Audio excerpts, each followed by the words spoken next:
আসসালামু আলাইকুম প্রিয় শিক্ষার্থীবৃন্দ, তোমরা কেমন আছো? আশা করি ভালো আছো।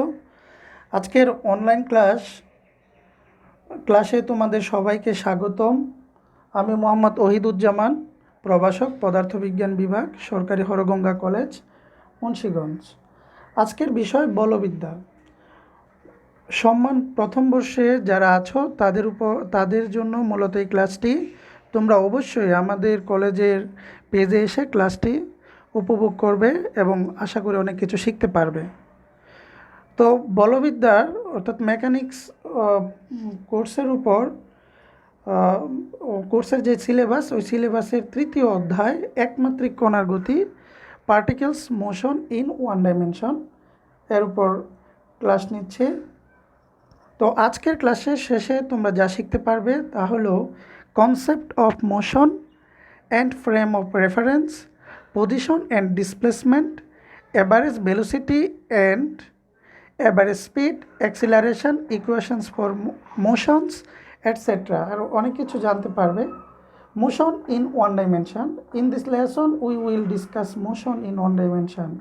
The oldest one of the physics subject is the mechanics that investigates the motion of a body.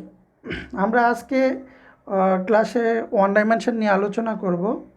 তো পদার্থবিজ্ঞানের সবচেয়ে পুরাতন সাবজেক্টগুলোর মধ্যে, কোর্সগুলোর মধ্যে একটি হলো তোমার মেকানিক্স, যা একটি বস্তুর গতি নিয়ে আলোচনা করে। শুধু এটা একটা নির্দিষ্ট জায়গায়, যেমন ফুটবলে শুধু থেমে নেই, এটা কিভাবে বিমান কিভাবে চলাচল করে, বিমানের গতি, ফুটবলের গতি থেকে শুরু করে সমস্ত কিছুর গতি ব্যাখ্যা করতে পারে এই মেকানিক্স। সো মেকানিক্স একটা ভেরি ইম্পর্টেন্ট কোর্স। এই কোর্সটা খুবই ভালো করে পড়তে হবে। আসলে তোমরা ভর্তি হওয়ার পর থেকেই তোমরা নিয়মিত ক্লাস পাচ্ছ। এখন এই অবস্থার কারণে এই ক্লাসগুলো নিয়মিত হচ্ছে না, যেই কারণে আমরা অনলাইনে ক্লাস নিচ্ছি। তো যাই হোক, কিভাবে এই গতিটা কাজ করে সেইটা ব্যাখ্যা করছি। যে মেকানিক্সকে সাধারণত আমরা দুইটা পার্টে ভাগ করতে পারি, একটা হলো কাইনেমেটিক্স আর একটা হলো ডাইনামিক্স। কাইনেমেটিক্সের মেইন উদ্দেশ্য হলো গতি। It is important for kinematics that which the path follows. It answers the questions such that where the motion started. মানে কাইনেমেটিক্সটা মূলত তোমার এই প্রশ্নগুলো অ্যান্সার দেয়। যেমন প্রশ্ন, কোথায় গতি শুরু হয়, কোথায় গতি বন্ধ হয়, what time has taken for the complete of motion, এই গতির জন্য কতটুকু সময় নেবে, ভেলোসিটিটা কি, কোথায় থাকে, এগুলোর অ্যান্সার মূলত কাইনেমেটিক্স দেয়, ব্যাখ্যা করে। আর dynamics deals with the effect that creates the motion or changes the motion or stop motion. অর্থাৎ ডাইনামিক্সটা তোমার এর প্রভাবটা ব্যাখ্যা করে, যেমন কোথায় গতি সৃষ্টি হচ্ছে, গতির পরিবর্তন কি, কোথায় বন্ধ হবে, এই জিনিসগুলো ডাইনামিক্স ব্যাখ্যা করে। ইট tax into account the forces and properties of the body and can affect the motion. After that point we will enter in the world of kinematics. First, the one-dimension motion is the starting point for kinematics. One-dimension motionটা হল প্রথম বিষয় কাইনেমেটিক্সে, যেটা নিয়ে আমরা আলোচনা করব। আমরা এটা আলোচনা করার জন্য আমাদের কিছু বিষয় জানতে হবে: ডিসপ্লেসমেন্ট, ভেলোসিটি, অ্যাক্সিলারেশন, মানে সরণ, বেগ এবং ত্বরণ। এবং এইগুলোর উপর বেস করে আমরা গতির যে কোনো একটা বস্তুর গতির ইকুয়েশানগুলো কনস্ট্যান্ট অ্যাক্সিলারেশনের মধ্যে ওয়ান ডাইমেনশনে কীভাবে বের করা যায়, আমরা এগুলো ডেরিভেশন করব। Equations to the situation of A body moving under the influence of gravity alone. As Leonardo da Vinci, to understand motion is to understand nature. অর্থাৎ লিওনার্দো দ্য ভিঞ্চি বলেছিলেন যে যদি তুমি মোশনকে বুঝতে চাও, গতিকে বুঝতে চাও, তাহলে তুমি প্রকৃতিকে বুঝো। We need to understand the motion by observing and doing practice on it first. The reason is simple. Quite simple. Those things that are of interest in science are the things that undergoes. It is basic principle that to understand how something works, we have to see it in action. The workings of universe include anything in the universe which experiences change according to some repetitive pattern. অর্থাৎ এই বিষয়গুলো অর্থাৎ তোমার গতির যত equation আছে, গতি সম্বন্ধীয় যত ধরনের সংজ্ঞা আছে তা বোঝার জন্য তোমাকে প্রথমে প্রকৃতির সাথে কোনো বস্তুর ডিসপ্লেসমেন্টটা বুঝতে হবে। অর্থাৎ একটা বস্তুর সাপেক্ষে যখন অন্য একটি বস্তুর স্থানান্তর ঘটবে, একটা বস্তুর সাপেক্ষে অন্য একটা বস্তুর যখন স্থানান্তর ঘটবে তখনই মনে করবে এখানে ডিসপ্লেসমেন্ট ঘটবে, যেটাকে আমরা ইংলিশে ডিসপ্লেসমেন্ট বলি, বাংলায় সরণ বলি। We first need some definition to identify motion. আমাদের অনেকগুলো ডেফিনেশনের মধ্যে সরণের ডেফিনেশনটা ইম্পর্টেন্ট। সো আমরা সরণটাকে এভাবে সংজ্ঞায়িত করতে পারি, displacement is defined to be change in position. অর্থাৎ ডিসপ্লেসমেন্টটা হলো পজিশনের পরিবর্তন, that an object has moved and is given by equation. যেখানে একটা অবজেক্ট একটা বিন্দু থেকে অন্য একটা বিন্দুতে নির্দিষ্ট সময়ের মধ্যে স্থানান্তরিত হবে। যেই ডিসপ্লেসমেন্টটাকে আমরা এভাবে সংজ্ঞায়িত করতে পারি ইকুয়েশনের মাধ্যমে, যেমন del R is equal to R2 minus R1। হ্যাঁ, এই ডেলটাকে আমরা ক্যাপিটাল ডেল্টা বলে থাকি। অর্থাৎ the symbol del, the Greek upper case delta represents a change in a quantity. এটা মূলত একটা চেঞ্জ, যে কোনো মানে কোয়ান্টিটির চেঞ্জকে বোঝানো হয়। যেমন ডেল আর দ্বারা এখানে তোমার সরণ বোঝানো হয়েছে, তাহলে সরণ ডিসপ্লেসমেন্ট বোঝানো হয়েছে। তো ডেল আর মানে কি? ডিসপ্লেসমেন্টের চেঞ্জ, অর্থাৎ সরণের পরিবর্তন। একটা বস্তু ধরো একটা নির্দিষ্ট বিন্দু থেকে, ধরো ও বিন্দু থেকে, যদি আমরা স্টার্টিং পয়েন্ট ও থাকে, ও বিন্দু থেকে একটা বস্তুর দূরত্ব, ধরো এ বিন্দুতে দূরত্ব হলো R1, তাহলে এই বস্তুটি টি সময় পর যদি বি বিন্দুতে পৌঁছায়, তাহলে মূল বিন্দু থেকে এর দূরত্ব কত হবে? R2। তাহলে মূলত ডিসপ্লেসমেন্ট কতটুকু হলো? R2 minus R1। এখানে আমরা ডেল আর দ্বারা প্রকাশ করব। অর্থাৎ R2কে আমরা ফাইনাল পজিশন ধরবো এবং R1কে ইনিশিয়াল পজিশন ধরবো। ঠিক আছে? তো প্রকৃতপক্ষে আরকে আমরা 3 ডাইমেনশনের ক্ষেত্রে আমরা আর সমান কি লিখতে পারি? ভেক্টর আর সমান IX plus JY plus KZ। আর 1 ডাইমেনশনের ক্ষেত্রে আমরা শুধু X কম্পোনেন্টটাকেই বিবেচনা করব। In 1 dimension there are only 2 possible direction. 1 ডাইমেনশনের ক্ষেত্রে দুইটা সম্ভাব্য ডিরেকশন থাকবে, একটা হলো পজিটিভ, একটা নেগেটিভ। একটা নির্দিষ্ট পয়েন্ট থেকে যদি আমরা চিন্তা করি যে একটা এক্স এক্সিসের ক্ষেত্রে ওটা হলো মানে মূল বিন্দু, তাহলে ডান দিকে গেলে পজিটিভ, বাম দিকে গেলে বিপরীত দিকে গেলে নেগেটিভ। অর্থাৎ আমরা যেদিকে পজিটিভ ধরবো ঠিক তার 180 ডিগ্রি কোণে যদি বিপরীত দিকে যায় তাহলে আমরা এটা নেগেটিভ ধরবো। অর্থাৎ দুইটা ওয়ে, একটা হলো পজিটিভ আর একটা হলো নেগেটিভ, সম্ভাব্য দুইটা ওয়ে আর কি। Clear? As we know, other examples of vectors are velocity, acceleration and force. এগুলো ভেক্টর, সরণ যেরকম ভেক্টর আমরা জানি নির্দিষ্ট দিক থাকবে এবং মান থাকবে। In contrast, scalar quantities have only magnitude. জানো, some examples of scalar are speed, দ্রুতি, mass, temperature and energy. These are the examples of scalar. It is not enough to define the displacement for a motion. In order to be useful, we also need to specify something about time. মোশনটা ব্যাখ্যা করার জন্য শুধুমাত্র displacement জানলেই হবে না, এখানে টাইমটা জানতে হবে, স্পেসিফাইড টাইম, একটা we need to time, specific time. So যদি আমরা ভেলোসিটি, অ্যাক্সেলারেশন, বেগ, ত্বরণ, বল ব্যাখ্যা করতে যাই তাহলে আমাদের টাইমটা দরকার হবে। এই কারণে আমরা এই ডিসপ্লেসমেন্টের সাথে টাইমটা কীভাবে ইনভলভস আছে সেটা আমরা দেখে নেব। After all, A motion that causes A displacement of 1 meter can be large or small depending on whether it took a second or a thousand year to go। অর্থাৎ একটা নির্দিষ্ট গতিতে একটা বডি অর্থাৎ একটা কণা এক বিন্দু থেকে অন্য বিন্দুতে যেতে একটা নির্দিষ্ট টাইম লাগবে, সেটা 1 সেকেন্ড হতে পারে, থাউজেন্ডস ইয়ার হতে পারে। এই বিষয়গুলো আমরা দেখে নেব। তাহলে ডিসপ্লেসমেন্টকে আমরা ডেল আর দ্বারা প্রকাশ করতে পারি। যদি এক্স কম্পোনেন্টের জন্য প্রকাশ করি তাহলে ধরো একটা বডির ইনিশিয়াল পয়েন্ট হলো এক্স আই এবং ফাইনাল পয়েন্ট হলো এক্স এফ, তাহলে ডিসপ্লেসমেন্ট কত হবে? Del X is equal to X F minus X I. তাহলে ধরো এ বিন্দু থেকে বি বিন্দুতে গেলো, এ বিন্দুতে আদি অবস্থান এক্স আই, বি বিন্দুতে ফাইনাল অবস্থা হলো এক্স এফ, তাহলে ডিসপ্লেসমেন্ট হলো del x.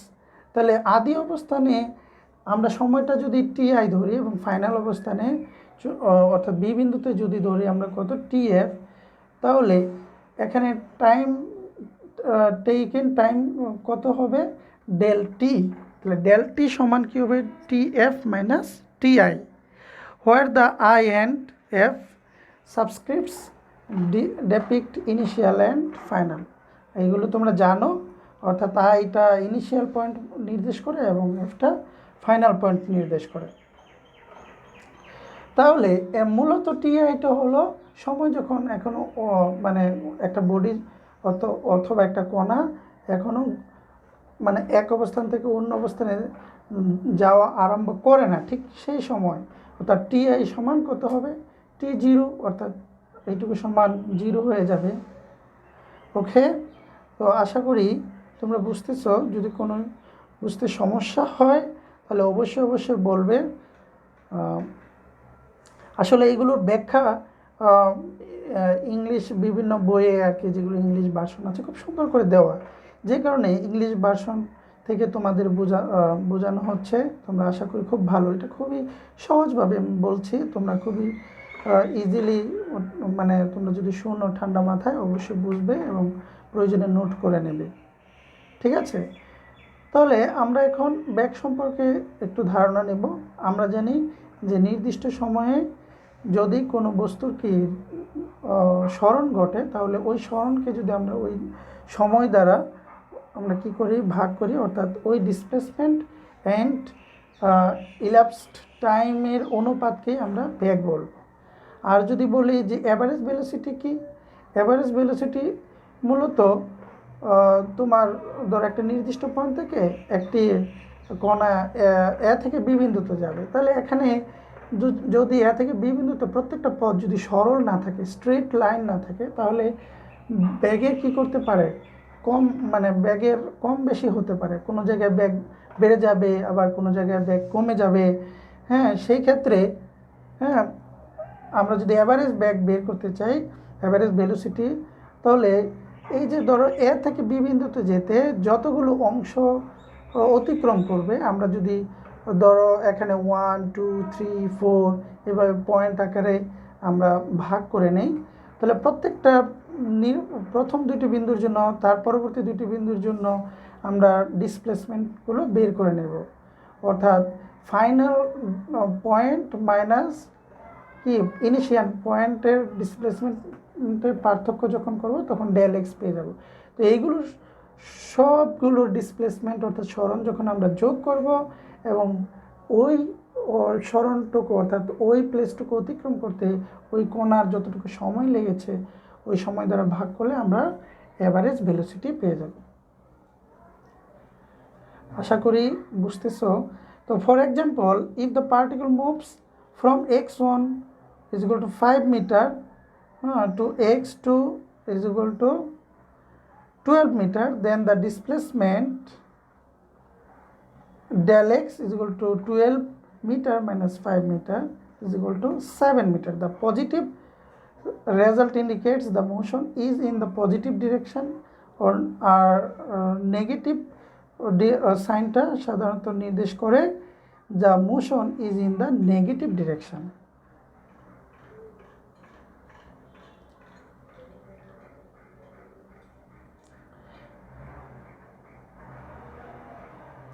The actual number of meters covered for a trip is irrelevant. Displacement involves only the original and final position. For example, if the particle moves, ধরো একটা particle x সমান 1 metre থেকে কতটুকু অতিক্রম করলো, x সমান 200 metre. তারপর এই 200 মিটার থেকে এই কণাটা আবার কোথায়, পার্টিকেলটা কোথায় ব্যাক করলো, 5 মিটারে ব্যাক করলো। তো অরিজিনাল ডিসপ্লেসমেন্ট কতটুকু হবে, স্টার্টিং পয়েন্ট যা, এখানে ফাইনাল পয়েন্টও তা। সো স্টার্টিং পয়েন্ট থেকে ধরো এক্স এফ সমান কত, 5 মিটার, এক্স আই সমান 5 মিটার, তাহলে x F minus X I যদি আমরা করি তাহলে ডেল এক্স ইকুয়াল টু 0 পাবো। গ্রাফিক্যাল ইন্টারপ্রিটেশন অফ ভেলোসিটি, আমরা যদি তোমার গ্রাফিক্যালি বুঝাই তাহলে দেখো, consider one dimension motion from one point A, from the point A with coordinates X I and time T I to point B. ধরো আমরা এ থেকে বির দিকে যাচ্ছি, হ্যাঁ, এ থেকে বির দিকে যাচ্ছি, তাহলে কোঅর্ডিনেটস এখানে এক্স আই এট কোথায় যাচ্ছি, এক্স এফ থেকে টি এফ, অর্থাৎ time taken here T F, final time is T F. তাহলে দেখো, we can plot the trajectory on a graph. আমরা যদি গ্রাফে নিয়ে একটা স্লোপ আঁকি, একটা স্পর্শক এঁকে যদি আমরা ত্রিভুজ গঠন করি, তাহলে দেখো এক্স অক্ষের দিকে আমরা টি দিলাম, ওয়াই অক্ষের দিকে এক্স দিলাম, তাহলে এ বিন্দুতে টি আই, বি বিন্দুতে টি এফ, তাহলে time taken is del T is equal to T F minus T I. হ্যাঁ, similarly displacement is del X is equal to X F minus X I. So V is equal to del X divided by del T. One ডাইমেনশনের এই টপিকগুলো তোমরা ইন্টারমিডিয়েটও পড়েছ, এখানে আমি বিস্তারিত আলোচনা করতেছি, তোমরা ভালো করে মনোযোগ সহকারে এই চিত্র দেখে দেখে আমার লেকচার শুনবে, ইনশাল্লাহ তোমরা অনেক ভালো করবে। সো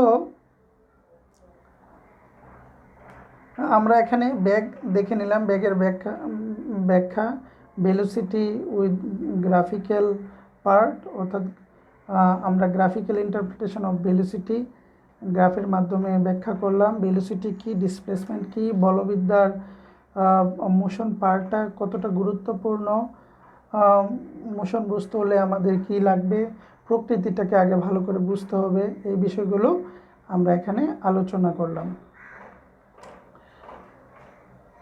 এখন আমরা যেহেতু ব্যাগ অ্যাভারেজ ভেলোসিটি আমরা জেনে গেলাম, ভি সমান del X divided by del T, এখন আমরা অ্যাভারেজ অ্যাক্সিলারেশন জানবো। এই অ্যাভারেজ ভেলোসিটিকে যদি আমরা টাইম টেকেন দ্বারা ভাগ করি তাহলে আমরা অ্যাভারেজ অ্যাক্সিলারেশন পেয়ে যাব। Average acceleration is the change in velocity over the change in time. একটা নির্দিষ্ট সময়ের মধ্যে ব্যাগের পরিবর্তনই হলো অ্যাভারেজ অ্যাক্সিলারেশন, অর্থাৎ গড় ত্বরণ। গড় ত্বরণ এ সমান del v divided by del t লিখতে পারি। এখানে ডেল টির পরিবর্তে t F minus T i এবং ডেল বির পরিবর্তে v f minus v i লিখতে পারি। অর্থাৎ সংক্ষেপে যদি লিখি তাহলে del v divided by del t. So আমরা যদি লিমিট আকারে লিখি, কি বলে এটাকে, average acceleration is equal to limit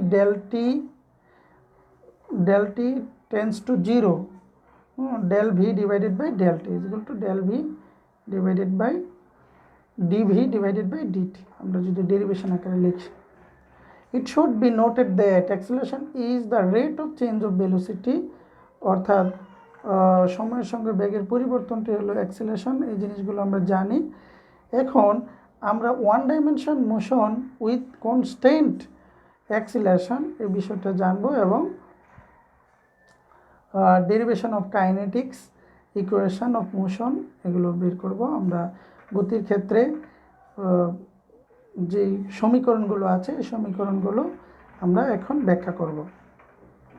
As it is understood from the subtitle, constant acceleration means velocity increases or decreases at the same rate throughout the motion. অর্থাৎ তোমার constant অ্যাক্সিলারেশনটা হলো তোমার ভেলোসিটিটা কী করতে পারে, সময়ের সাপেক্ষে বাড়তেও পারে আবার কমতেও পারে। উদাহরণ হিসেবে an object falling near the earth surface, ধরো একটা বস্তু উপর থেকে যদি আমরা ছেড়ে দিই, কোথাও দেখবা খুব দ্রুত পড়ছে আবার কোথাও আস্তে পড়ছে। যদি আমরা এই বাতাসে যে বাধা এটাকে যদি আমরা কি করে দিই, উইথড্র করে দিই, তাহলে সব জায়গায় কি করবে, এই বস্তুটা কি করবে, একটা নির্দিষ্ট টাইমে নির্দিষ্ট ব্যাগে কি এটা পড়তে থাকবে। অর্থাৎ একটা ফিক্সড একটা ব্যাগে কি করতে থাকবে, পড়তে থাকবে। তখন যে ত্বরণ হবে সেই ত্বরণটাই হলো কনস্ট্যান্ট অ্যাক্সিলারেশন।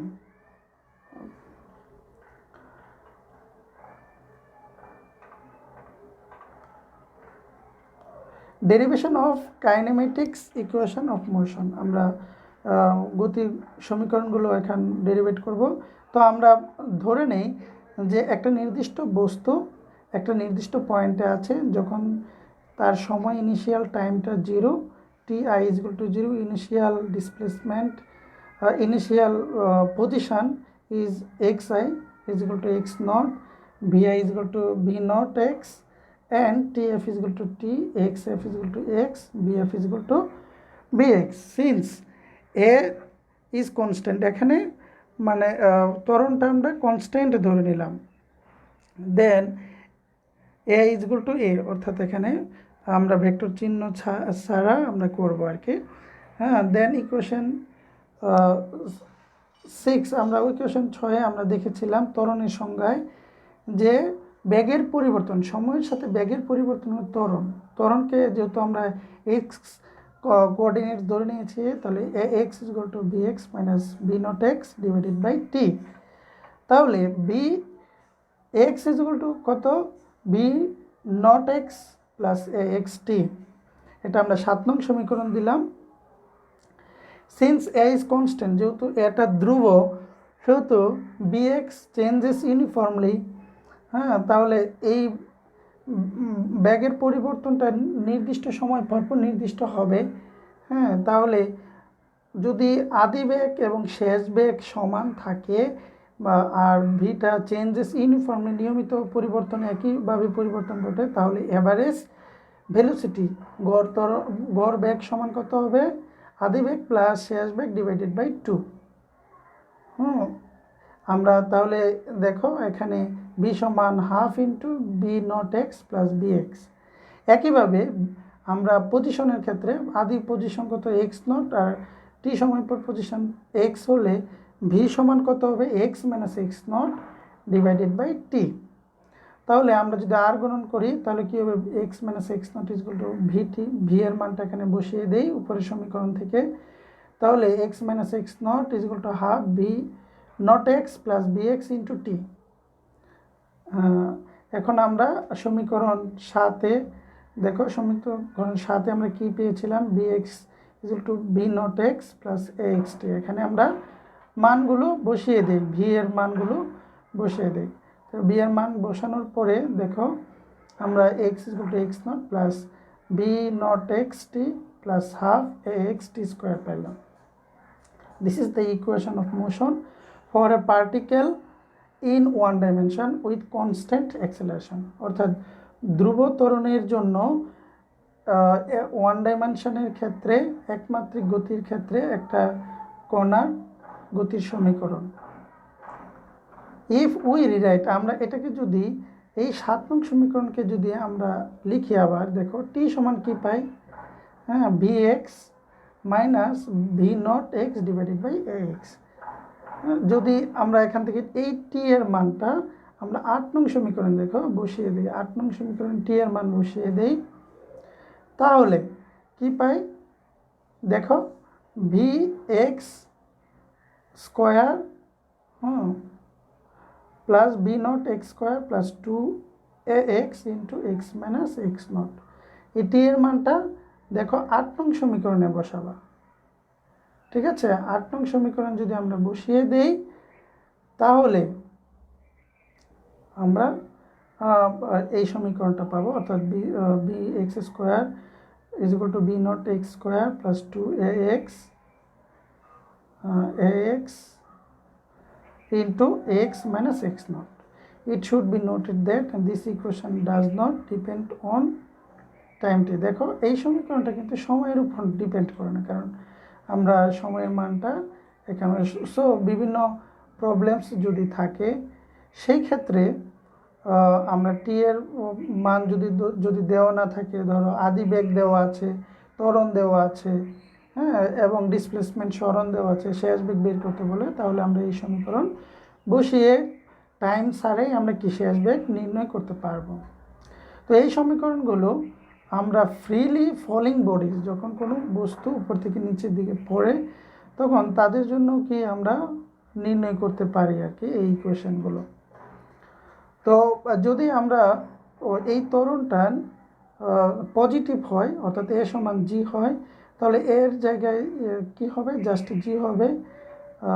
আর দেখো, আর যেখানে এ এস আছে সেখানে এস দিতে পারো বা ওয়াই দিতে পারো, যে কোনো একটা দিতে পারো। তোমরা একইভাবে ফ্রিলি ফলিং বডিসের ক্ষেত্রে তোমরা এই ইকুয়েশনগুলো নির্ণয় করবে।